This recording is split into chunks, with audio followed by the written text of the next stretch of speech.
ပွေလေးတောင်တန်းများကြမှာအေးချမ်းလာတဲ့ကျွန်တော်တို့မြို့လေးကိုအလဲတစ်ခေါက်ရောက်လာပါလားလို့ဟန်ဆောင်မှုကင်းတဲ့စေတနာရင်မာတကယ်ရင်နေတဲ့တို့ရှာမြေရှမ်းပဲဘုတ်လို့ခေါ်ခြင်းခေါ်ပါစေဒါကိုပွေမယူနိုင်ပါဘူးလေ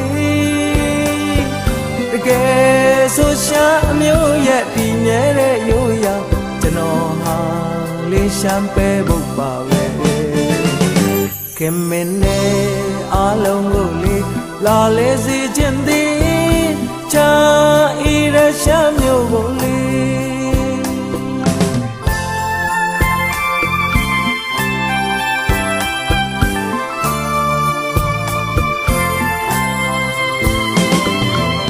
ရှမ်းတေးချင်းလေးလဲဆိုပြအောင်မယ်ရှမ်းအမျိုးရဲ့ရိုးရာအလှပများရဲ့လက်ဖက်တော်ရမလက်ဖက်ကူးတဲ့ပြူဖြူတွေများနဲ့ပြောပါစီမယ်ကျွန်တော်များရှမ်းအမျိုးရဲ့ဘဝဝဲရှမ်းပဲဘုလို့ခေါ်ခြင်းခေါ်ပါစေဒါကိုပွေမယူနိုင်ပါဘူးလေတကယ်ဆိုရှမ်းအမျိုးရဲ့ပြည်မြဲတဲ့ရိုးရာကျွန်တော်ဟာလေးရှမ်းပဲဘုပါပဲခင်မင်းနဲ့အားလုံးကိုလေးလာလေစီခြင်းသည်ချာဤရရှမ်းမျိုးကိုလေး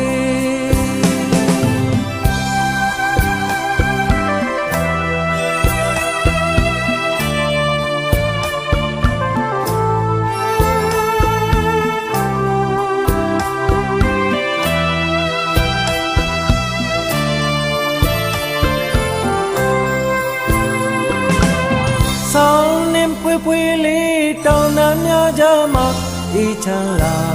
တဲ့ကျွန်တော်တို့မြို့ကလေးကို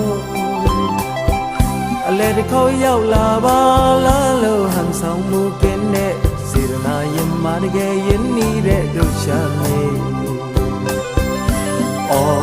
ရှမ်းပဲဘုတ်လို့ခေါ်ခြင်းခေါ်ပါစေ